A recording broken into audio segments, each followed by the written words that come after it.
So this year has been quite the roller coaster of emotions, experiences, opportunities. I have had many high highs and many low lows, but I learned a lot. A lot about who I am, a lot about what's important, and a lot about what it's like being in my 20s and navigating adult life. And there are specific things that I learned this year that I want to take into the next year and also share with all of you guys in hopes that you don't make the same mistakes that I did going into this next year. So this is 6 things that 2025 taught me that I will be taking into the year of 2026.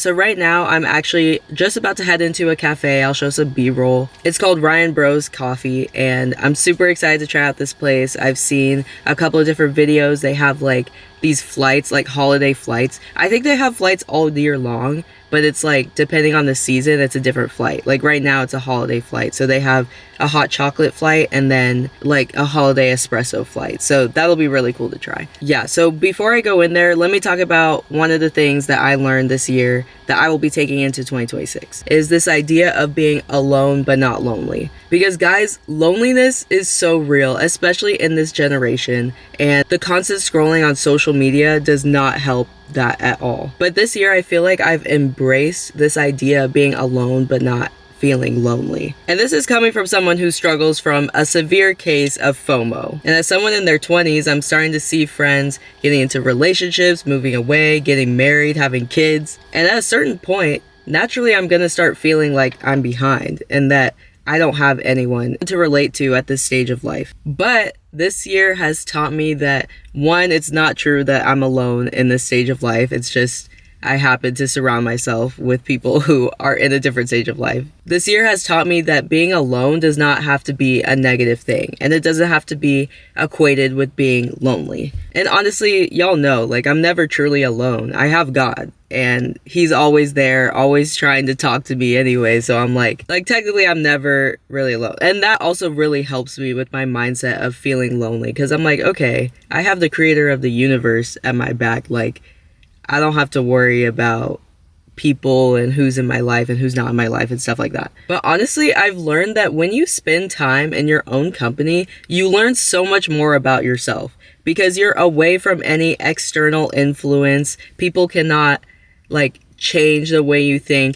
because guys, groupthink is real. Like, if you're around a certain group of people, you will become close-minded. That is how it works. But it's super cool because you learn some niche things about yourself, about things that you genuinely enjoy, and also you learn more about what you actually believe and have convictions about and think about. And of course, spending time alone doesn't mean just sitting in your thoughts all day. Sometimes that could be a terrible idea, actually. What I'm saying is, if you want to do something, you don't have to wait for other people to do it. Like, take the trip alone, go to the movies alone. Don't feel the need to limit yourself based off of what other people can do. And obviously stay safe out there, guys. Like, don't be going on these crazy solo trips or hikes or whatever and then getting yourself in trouble. Don't do that. I do not condone that. For example, there have been many times where I'm like, let me go on a little solo date, and then I just take myself out somewhere. And those have been some of the best times that I've spent out of the house. Obviously, I love hanging out with my friends. Y'all know me, like, I love being around people. But also, I very much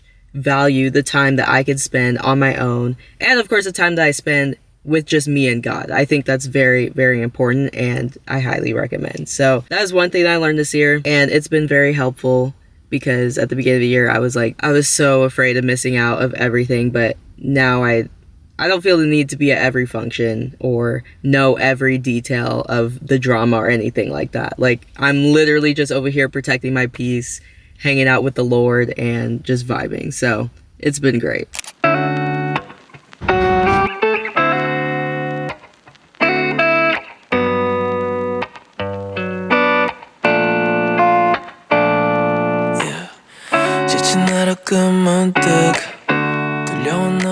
Alright, so we are back in the car. I just drove all the way to an outlet mall, and so I'm about to do some Christmas shopping. But before I go shopping, I do want to talk to you guys about the second thing that I learned this year, which is to not put yourself in a box. So as people, I feel like we love to classify others into different categories, like you're either an introvert or an extrovert, you're logical or emotional, or you're creative or technical. And I definitely have done this to myself many times, like historically have described myself as an introvert with, I guess, some extroverted tendencies, like I'm not going to deny that part. And someone who's more aligned with like math, science, technology, like stuff like that. But I'm learning to not limit the aspects that define who I am. Yes, I think logically and of course in terms of problem solving, but I'm also very emotionally expressive and creative. And in addition to that, we all change over time. That doesn't mean today you're unorganized and tomorrow you can't be organized. Like you can always become an organized person if you really put your mind to it.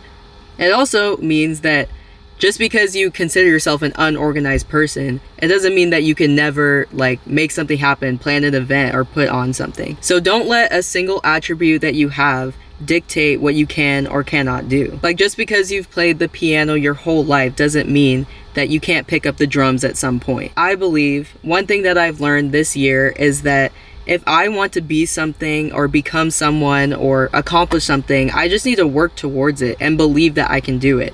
I can't just be like, okay, well, I'm a software engineer, so I can't make anything creative. Like, that doesn't make any sense. Like, I can't limit myself to that. Even in terms of describing yourself as an introvert or extrovert, there's a spectrum for all these different things. But just knowing for yourself, like, okay, this does not define who I am. Like, I consider myself an introvert because I get energy from spending time by myself and not from spending time with other people. But that doesn't mean I'm not social, and it doesn't mean I can't like turn on the extroverted switch. And for some people, you can't do that, and that's also fine. It's just understanding that there's no one thing that defines completely who you are. And so don't let anyone, this is what I've learned, don't let anyone, unless it's the Lord himself, tell you what you can or cannot do or accomplish in this life. So that's the second thing that I learned this year. So now, let's get shopping.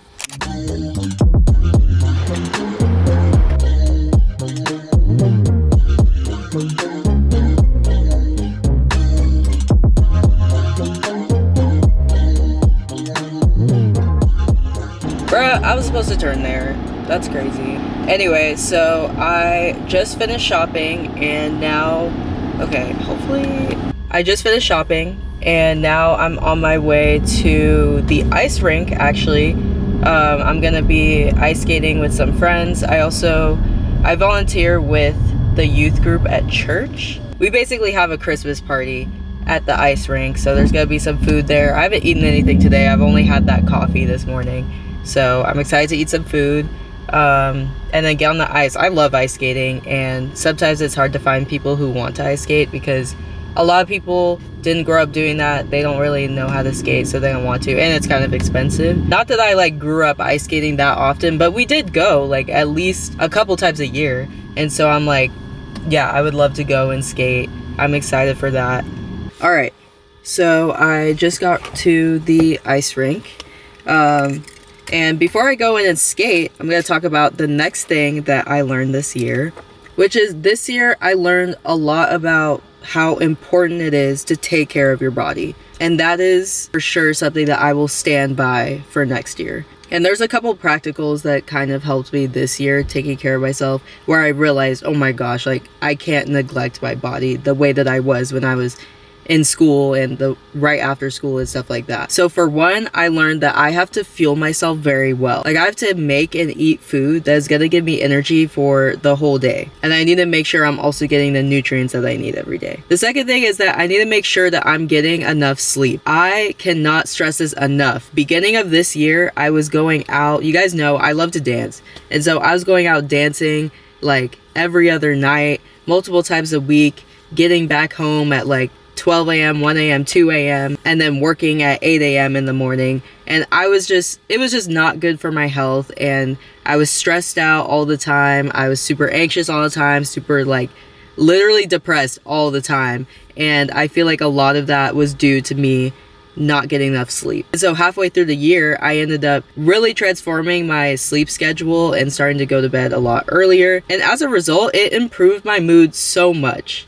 So much. And I also learned that I'm low-key a morning person. Like, I didn't even realize I actually do get tired pretty early in the night, but I was always pushing myself to go dance and do these other different things. And so I never realized, like, oh my gosh, if I just go to bed earlier, I'll wake up earlier. And now I have like so many things that I do in between the moment I wake up and when I start work at 8 a.m. It's been I've been way happier, way more productive. Literally everything has been much better ever since I've been prioritizing my sleep. And 3, moving my body. Like, I've learned doing something active each day is so important. Like, for example, I really like weightlifting, so I'll go to the gym and do that. Outside of that, like going on walks, I've been walking during my lunch breaks. That has transformed my work day. I started going on prayer walks before work as well, in addition to going to the gym, and that also has transformed my day for sure, for many reasons. No matter what you're trying to do, you can do weightlifting, you can go walking, running, Pilates, play a sport, HIIT training, dancing, swimming, hiking, the list goes on. Like, as long as you are active and moving your body in some way at a consistent rate, it's gonna drastically help your physical health and your mental health and emotional health. And I saw all of that happen for myself this year. So I definitely want to take all of that knowledge into next year. The 4th thing is that I learned that if I am sick or injured or anything of that nature, I need to rest. Like, and I thought resting could just be like, okay, I'm just gonna stay home and then be productive at home. But no, I've learned that I really need to just like sleep. Or if I'm hurt, like if I injure myself, I have to remember that I need to just lay down or like ice whatever it is, don't use it. Like, there's times where I get injured and then I still try to go to the gym afterwards, but I cannot be doing that. So that's a given. Most people know this. Like, people always tell me like, Maisie, you need to rest, you need to calm down, you need to not do anything for a day. It's really hard for me, and I think this year I really realized like, oh, I can take days off of work because I'm actually sick and I can barely breathe. Like, I'm the type of person that's like, well, I'm still awake, so I could go and do something. But no, like, I really learned that I need to prioritize my rest and recovery whenever I'm sick or injured, or even if I just need a little reset physically or mentally, emotionally, whatever. Taking care of yourself, taking care of your body, all of that, definitely something that I'm going to be taking with me into 2026. Anyway, so it's time to skate. Stop. Okay. You taking a selfie? Oh, my It's bad. the vlog. Okay, vlog. Emily. Hey, YouTube, too. Oh my god. Hey.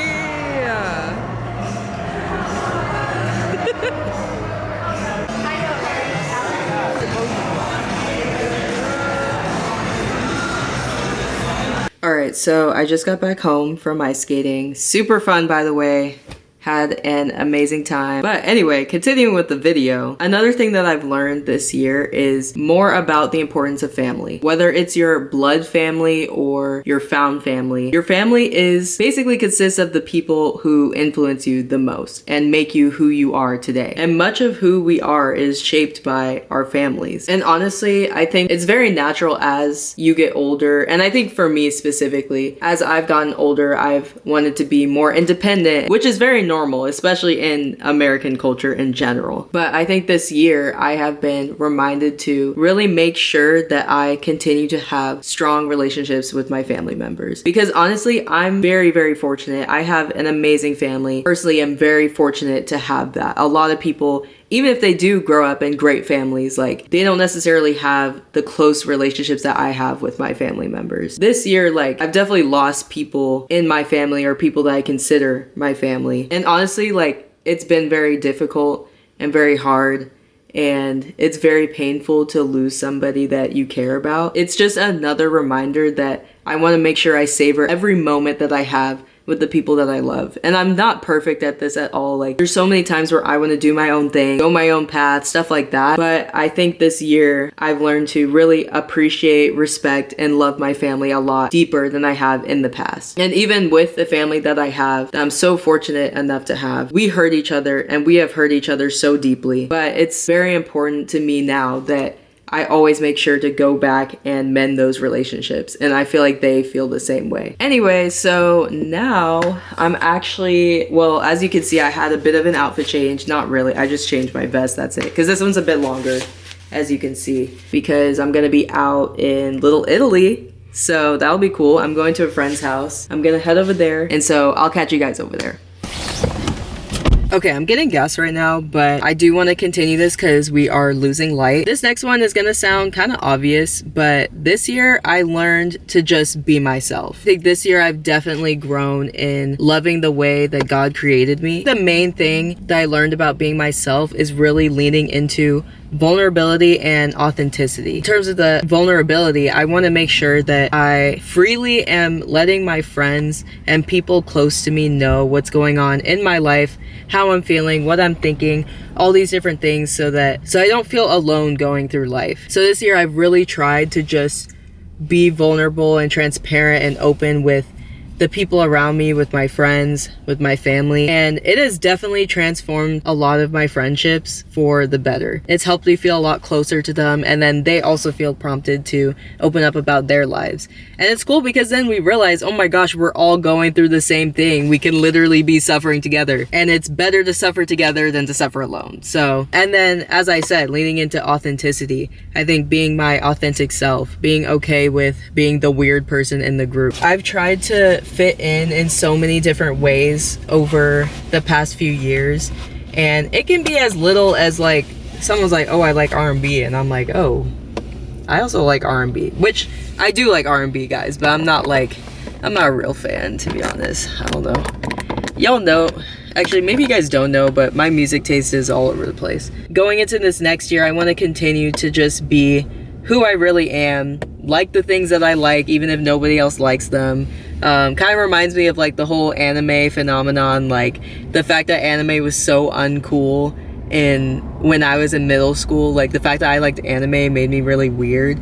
But then now, like sure, it's been normalized, but then still standing by things like that. Like there's things that I like that I'm like, you know what, I like it, so I'm gonna do it. Unless it's like detrimental to me or like harmful to me, obviously at that point, like you don't want to be doing that. But like if it's just something that brings you joy, then do it. Like for example, making content. Like there's some people that think it's strange that I make content and they make fun of me for it and whatever, but like it makes me happy. It's so fun to do. So why don't I just be authentic with you guys on here and not like put up a front? Yeah, something that I'll definitely take into the next year. So anyway, I'll catch y'all in Little Italy. Man, I think I'm gonna miss the sunset.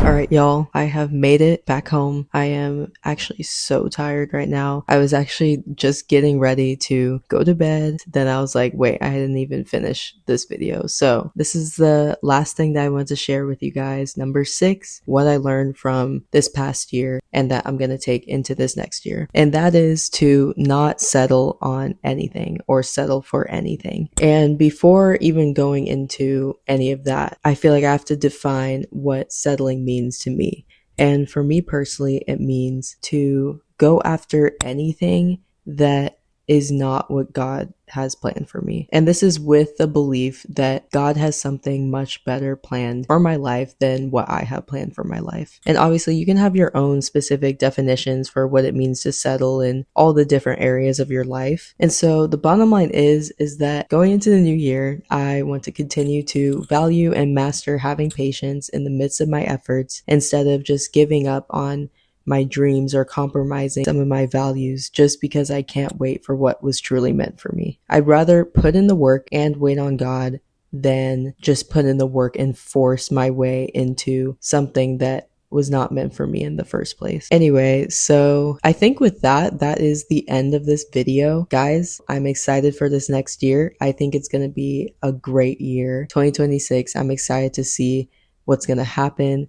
There's going to be, I already know there's going to be like 10 million plot changes. Like every year I feel like I lived through 5 years within 1 year. And I'm sure some of y'all feel the same. All to say, I wish you guys a happy new year and good luck in all your endeavors and everything you have planned for this new year. As I said, I have high hopes for 2026, so I'm excited to see where this next year takes us. I'll catch y'all next year. We out.